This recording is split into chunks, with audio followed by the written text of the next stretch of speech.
What is up, guys? Yandere Neko here, aka the VTuber whose voice doesn't match the model. Hope y'all have had a Merry Christmas. Trying to get one new video out before the year ends. And if I sound a bit different, that's because I got a new headset with a new mic, so hopefully I sound better. And today we are ranking every Death Battle 2025 combatant based off of personal enjoyment. The list goes from GOATs all the way to who I hate. Pretty self-explanatory. Let's get into it. Starting off with Kratos. Now I've said this time and time again. I was an Xbox kid. Didn't grow up on PlayStation or Nintendo. So for that reason, Kratos can only go in kinda cool. Especially with the Norse games and that can of worms. Some people really lap that up. Others claim it ruined the character. Then you have a third group that claims that the Greek games were always deep, they just weren't pedantic about it. So, for how divisive the Norse games are, you kind of have to put Kratos in only kinda cool. Next up with Azura. Now I didn't know too much about him before the episode, but the analysis did what all good analysis should do, and that's sell you on the character. He has to go and really I'm sold on him. I want to branch out to his game at some point. Next up, Ghost Rider. Now I'm a big fan of Ghost Rider. He's probably tied with Punisher for my favorite Marvel character. That being said, he only exists to gas up other characters. Like if you're a named character, you're gonna survive his penance stare, you can walk that off. I could probably survive it. It's like I like the guy, but he only exists to be the character, to gas up someone else. So that's why he's only going in the bottom of really because it's like, I love him, but the grinders do him so dirty. Moving on to Spawn. He's gonna be in the top of kind of cool, most likely just because, yeah, he's cool, he's edgy, there's stuff I like about him, but, I don't think anyone's a Spawn hater. But I'm also just not familiar enough with his game to be strongly opinionated on him, It's like, yeah, I guess he's alright. Moving on to Shigaraki. Now, I dropped MHA very early on, so he's going into, no opinion, It's like, yeah, no opinion on him. Might pick up MHA again at some point, most likely not. Now, moving on to Mahito. As someone who's read through all of JJK this past year, he's going in the top of really I love villains. I just love the kind of villain he is. There's no sob story about daddy being mean, no deep political or philosophical reason. He does it. He's evil for the love of the game. You can't talk no jitsu him. He's just, you gotta punch him out. He's that kind of villain. It's interesting. I like my more Tolkien-esque, black and white type of good guys and bad guys. Moving on to the Master Chief. Here's the thing. I grew up with the ODST and, Reach era of the character, so I don't love him as much as older fans of the series. That being said, he was still, the face of Xbox, the face of gaming for some time, or at least of shooters, He's still an icon of, that era. And of my childhood to some extent, even though I only played his games with MCC. But on top of that, the 343 era has been such an ore loss for him that it's like he's a GOAT, but very bottom of GOATs. I'm doing this more for his legacy rather than how anything else. Doomslayer, also a GOAT. Like, no one hates Doomslayer. Name a guy that hates Doomslayer. Not much to be said.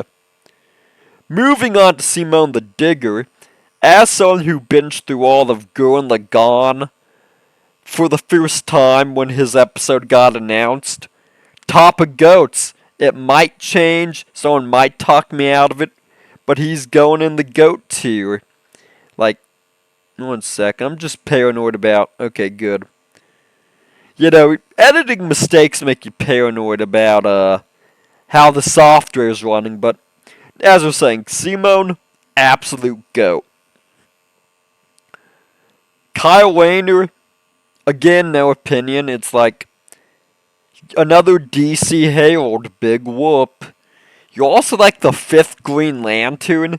Only thing, no, you've brought to the table is your girlfriend getting shoved in a fridge and the White Lantern Corps, you know? You're not that. What do you do? In fact, I'm pretty sure he's just in, like, editorial purgatory, because the writers don't even know. Right there with Guy Gardner. Although I like Guy more so. Now, for Wiley and Tom, also no opinion. I've made my stance clear that I don't like cartoon fights. I'm the stick in the mud that doesn't like the more silly combatants.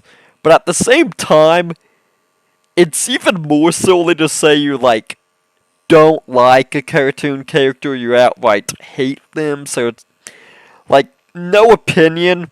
They're alright, I guess. Might put them above Kyle. Might not. Again, you could ask me a week from now and I might change my mind. Miles Morales. Gonna be honest. This is the first just don't like. It's because the thing with Miles is, name something he does that isn't A, Spider-Verse related, which multiverses are stupid, or B, puts Peter down just to gas up Miles. Like, for someone whose whole catchphrase is, I'ma do my own thing, he's never actually done his own thing. And I'm not a big Spider-Man fan to begin with. I find him overrated. So if you're just like a redundant clone of him, you're fighting a real uphill battle, and he just hasn't done it. Deku, look, I've joked about this. I'm the chief Deku hater. Not actually, like, I'm indifferent. You know, it's ridiculous to, like, hate a character, but, like, it wouldn't be a Yandere Neko video if I didn't put Deku in the hate category. Hulk, only kinda cool. Same reasoning as, like, Spawn, like, yeah, people genuinely like him, but is he anyone's GOAT? Is anyone, like, a die-hard Hulk guy, you know? It's like, same with Godzilla. I might put Godzilla above Hulk just because I like the big lizard more, but, like, again, it's like, is he anyone's GOAT? Is he anyone's, like, the ride or die, you know? It's like, I like the big lizard, you know? He has silly little collabs, stomps around Tokyo. But, you know, there's not much to say about Godzilla. Guess just because he's, like, such a cultural icon, you kind of just have to be neutral on him. It's like, there's no feeling either way. Now, Ruby Rose. Ruby is a series I had a,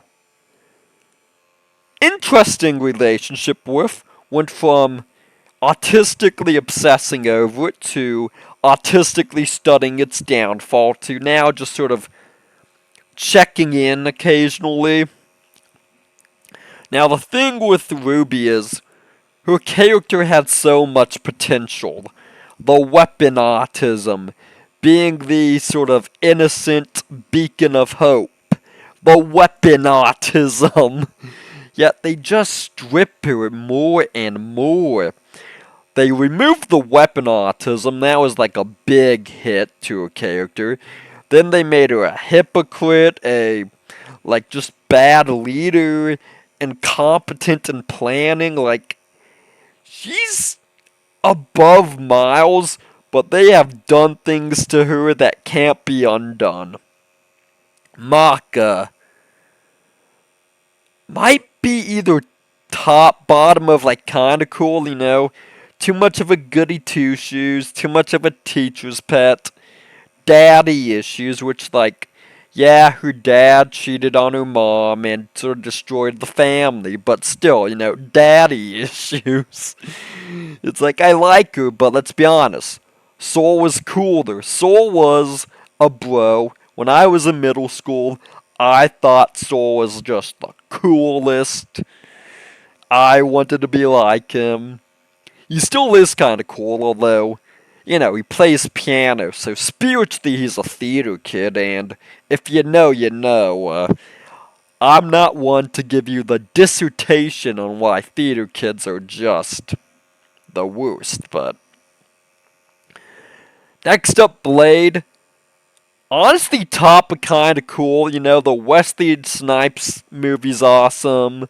Everybody likes Blade, but again, is he someone's GOAT?